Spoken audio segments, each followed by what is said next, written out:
प्यारे साथियों और खट्टे मीठे इस्लामी भाइयों, आज हम थोड़ी डिस्कशन करेंगे ईद के चांद के हवाले से कि उससे रिलेटेड किस तरह की बोंगियां इस्लाम में राइज हैं।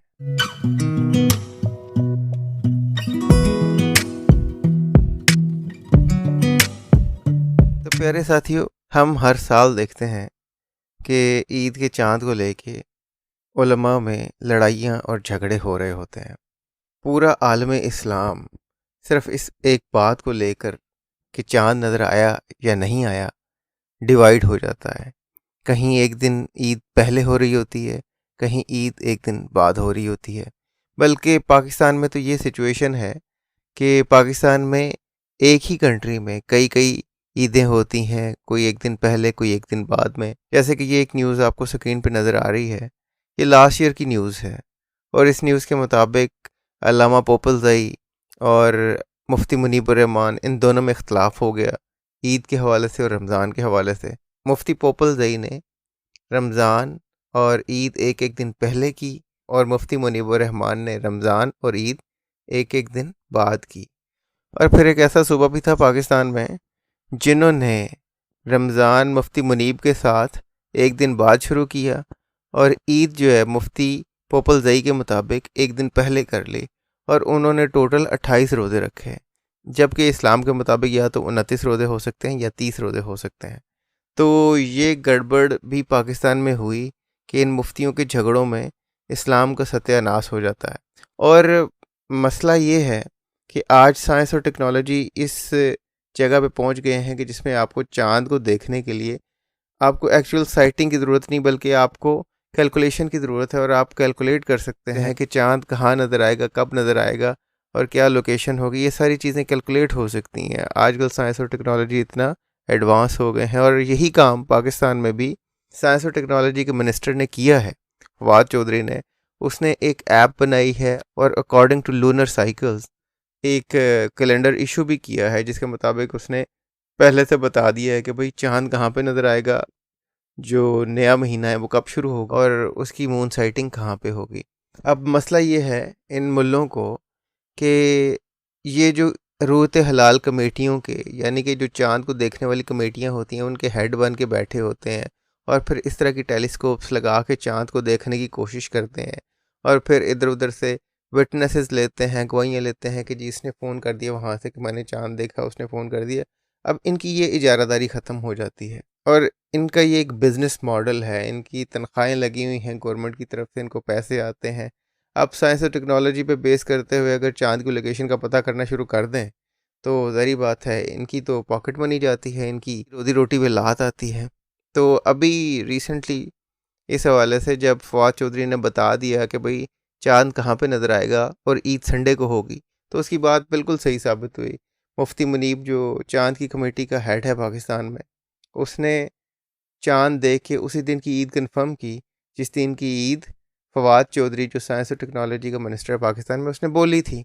लेकिन उसे इस बात पे बड़ा गुस्सा आया और उसने कहा कि फवाद चौधरी को मजहबी मामलात में इंटरफेयर नहीं करना चाहिए और वो अपनी नमाज़ों का सर्टिफिकेट ला के दिखाए कि वो कितनी नमाज़ें पढ़ता है, फिर उसके बाद वो ईद के मामलात में बोले। ये एक मौलवी जो है वो नमाज़ों का हिसाब मांग रहा है और किसी आम बंदे से नहीं, एक मिनिस्टर है, गवर्नमेंट का मिनिस्टर है, उससे मांग रहा है कि तुम अपनी नमाज़ों का हिसाब दो। ये इस हद तक खुदा बन के बैठे हुए हैं ये मौलवी। और मुसलमानों को ये बात समझ नहीं आती कि इनका रिलीजन हाईजैक हो चुका है। अपने रिलीजन की बुक्स खुद खोल के पढ़ें ताकि आपको पता चले कि उसमें लिखा क्या हुआ है। इनका रिलीजन इन मुल्लों ने हाईजैक किया हुआ है और कहते हैं कि हम जो कहेंगे वो रिलीजन है, कोई और कुछ भी कहे वो इस्लाम नहीं हो सकता। ऐसी बात नहीं है, इस्लाम किसी के बाप का नहीं है। अब मैं आपको वो क्लिप सुनाता हूँ जिसमें मुफ्ती साहब ने फवाद चौधरी की लितरोल की है। हम मुदाखलत फिद्दीन पर फवाद चौधरी की शदीद तरीन मजम्मत करते हैं और हम वज़ीर आज़म पाकिस्तान से मुतालबा करते हैं कि जब वो मजहबी उमूर के वज़ीर नहीं है, पर ये ईद उनका काम है जो रोज़े रखें, जो नमाज़ें पढ़ें, वो हलफिया कौम को बताएं कि कितनी नमाज़ें उन्होंने पढ़ी, कितने रोज़े उन्होंने रखे, उनका ईद से क्या रिश्ता बनता है। तो आपने देखा कि ये अल्लामा साहब को बड़ा गुस्सा आ रहा है कि फवाद चौधरी जो है रिलीजियस मामलात में क्यों इंटरफेयर कर रहा है। भाई वो मून साइटिंग की बात कर रहा है। मून साइटिंग एक नेचुरल फिनोमेना है जिसको आप कैलकुलेट कर सकते हैं साइंस के मुताबिक। जब आपने कैलकुलेशन कर ली तो आपको पता है अकॉर्डिंग टू द कैलकुलेशन आप कहाँ मून देख सकते हैं, कहाँ साइटिंग होगी, और वो सारा एक लिखी पड़ी सी बात है। लेकिन ये अल्लामा साहब को हजम नहीं हो रही। मैं सिर्फ थोड़ा सा आज कंपैरिजन करना चाह रहा हूँ कि एक तरफ ये मुल्ले हैं, ये जाहिल किस्म के लोग जो देखते चांद को टेलीस्कोप्स के ज़रिए से ही। ये आप देखें, हर बंदा टेलीस्कोप यूज़ करके चांद को देखने की कोशिश कर रहा है, जो साइंटिफिक इन्वेंशन है। और साथ इन लोगों ने एनकें भी लगाई हुई हैं जो कि साइंस की वजह से ही है। इसके बावजूद ये लोग ऐसी मॉडर्न टेक्नोलॉजी को यूज़ करने से मना कर रहे हैं, जिसकी वजह से इनकी अपनी इनकम पे बात आ रही है। अब इस हवाले से मैं थोड़ा सा कंपैरिजन करना चाहता हूँ इन मुल्लों में और इनकी जाहिलियत में, और दूसरी तरफ अमेरिकन नेशन में, कि ये लोग लड़ रहे हैं चांद को देखने के हवाले से कि चांद आज नज़र आया है या कल नज़र आया है, ईद आज होगी या कल होगी। एक तरफ इनकी जाहिलियत है, एक तरफ अमेरिका वालों की तरक्की है कि वो इस हद तक पहुंच गए हैं कि वो चांद से हो आए हैं। चांद पे उन्होंने कई अपोलो मिशंस भेजे हैं, वहाँ से सैंपल्स लेके आए हैं, वहाँ से चांद की सरफेस के मटेरियल लेके आए हैं, जिसको वो आके चेक कर रहे हैं कि उसमें क्या क्या है सॉइल पे। अब वो उस पर एक्सपेरिमेंट कर रहे हैं। लेकिन मज़े की बात यह है कि कुछ ऐसी चीज़ है जो वो वहाँ पर छोड़ आए हैं। मैं सिर्फ कंपैरिजन करके बताना चाहता हूँ कि उनका लेवल क्या है और इस्लामिक उम्मा का लेवल क्या है।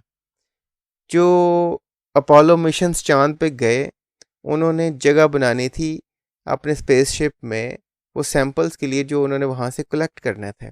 उसके लिए उनको कुछ चीज़ें अपने स्पेसशिप से उतारनी पड़ी। उसमें कुछ चीज़ें थी, कुछ बॉल्स थे, कुछ कैमरास थे और इस तरह की और एक्स्ट्रा चीज़ें थी।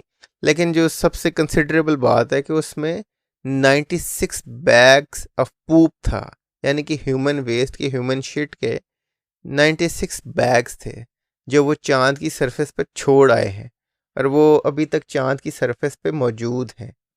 ये उस वेस्ट के बैग हैं जो एस्ट्रोनॉट्स करते रहे हैं खुद ड्यूरिंग द ट्रैवल। उन्होंने डेफिकेट किया या यूरिनेट किया, वो सारे उस चीज़ के बैग बना लिए और फिर स्पेसशिप में जगह बनाने के लिए जब वो चांद की साइल पे पहुँचे तो वो बैग चांद पे फेंक दिए और चांद से सॉइल के सैंपल्स लेके वहाँ से वापस आ गए। तो अब ये लेवल की बात है कि एक तरफ वो नेशन है, अमेरिकन नेशन, जो चांद की सरफेस पे जाके शिट कर रही है और शिट फेंक आई है। दूसरी तरफ एक वो नेशन है जो चांद को देख के हर साल झगड़ते हैं कि भाई चांद मुझे नज़र आया या नहीं आया, या तुम्हें नज़र आया कि नहीं आया। जिसको देख के मुसलमान हर महीने अपना मंथ शुरू करते हैं, दुआएं पढ़ते हैं कि नए महीने का चांद नज़र आ गया है तो दुआ पढ़ लें।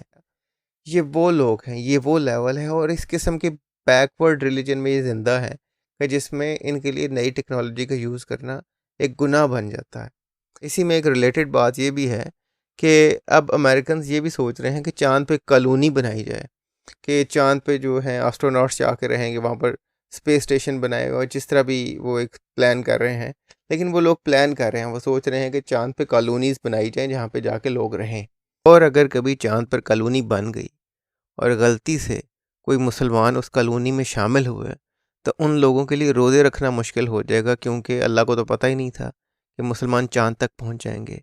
चांद पे तो एक एक महीने तक सूरज गुरूब नहीं होता, तो वहाँ पर इनके रोज़े रखने का मसला कैसे हल होगा, इनकी जो नमाज़ों का साइकिल है वो कैसे पूरा होगा कि इतना सूरज हो तो ये नमाज, सूरज दरमियान में आ जाए तो ये नमाज, सूरज गुरूब होने लगे तो ये नमाज।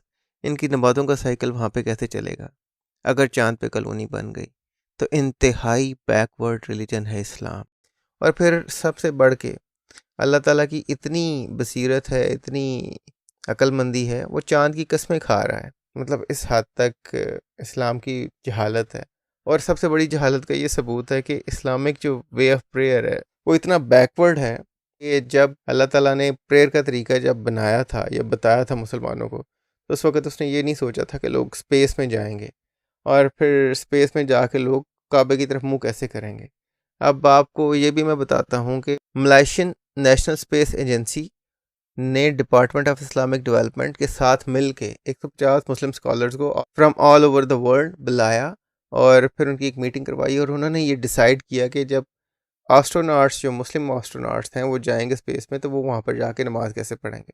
तो अल्लाह को तो पता ही नहीं था कि एक दिन लोग स्पेस में जाएंगे, तो उस वक्त काबे की तरफ मुंह करके नमाज़ पढ़ना आसान काम नहीं होगा। तो कोई ऐसी यूनिवर्सल सी प्रेयर दे दी जाए जो हर जगह पे काम आए। अल्लाह 7th सेंचुरी का सऊदी अरब का माइंडसेट था, तो उसे ये सारी चीज़ें कहाँ पता थी। तो अब मुल्ले अपना ईमान कैसे बचा रहे हैं, अपना इस्लाम कैसे बचा रहे हैं, उन्होंने आपको कार्टून जैसी हरकतें बता दी हैं। ये 150 स्कॉलर्स जो आए थे from all over the world, इन लोगों ने बैठ के मलेशिया में कुछ कार्टून जैसी हरकतें एडवाइस कर दी मुस्लिम एस्ट्रोनॉट्स को कि आप जब खला में जाएं तो ये सारी हरकतें करें। काबा की तरफ डायरेक्शन हो सके तो ठीक है, ना हो सके तो काबा की तस्वीर की तरफ डायरेक्शन कर लें, या अर्थ की तरफ डायरेक्शन कर लें, या किसी भी तरफ मुंह कर लें अपना, कुछ भी नहीं होता। आप पढ़ें नमाज।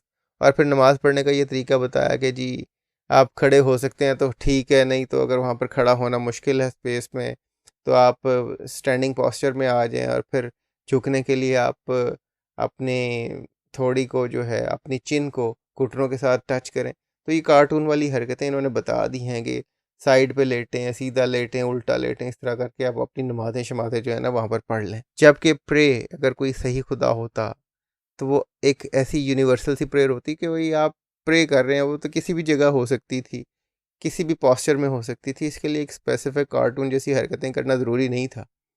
और इस्लामिक प्रेयर का सबसे बड़ा ड्रॉबैक ये है कि आजकल आप देखते हैं मस्जिदों में बहुत सारे लोग सजदा करते हैं और साथ ही उनकी वफ़ात हो जाती है, और मुसलमान शोर मचाते हैं कि जी सजदे की हालत में शहीद हो गया, कितनी अच्छी मौत आई है। वो ये नहीं सोचते कि ह्यूमन बॉडी जो है वो अपराइट पॉस्चर के लिए बनी है, कि सीधा खड़ा होना, सर ऊपर और टांगे नीचे, इस पॉस्चर के लिए ह्यूमन बॉडी बनी है।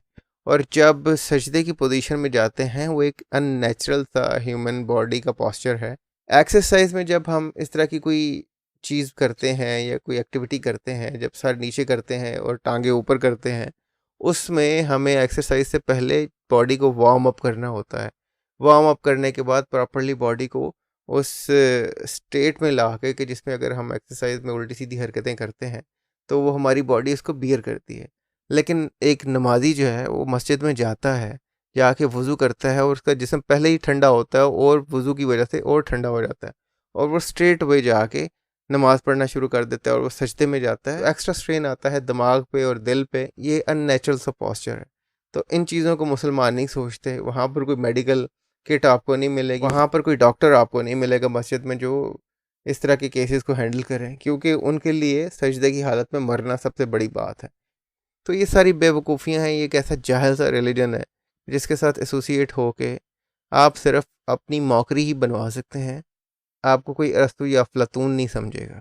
तो मैं यही कहूँगा कि प्लीज़ अक्ल का दामन ना छोड़ें और जहालत से निकलने की कोशिश करें। आप मुझे पैट्रियन पे सपोर्ट कर सकते हैं, आप मुझे पेपाल पे सपोर्ट कर सकते हैं। दोनों लिंक आपको डिस्क्रिप्शन में मिल जाएंगे। मिलते हैं किसी नई वीडियो में किसी नए टॉपिक के साथ। Until next time, please try to stay away from Islam. Thank you.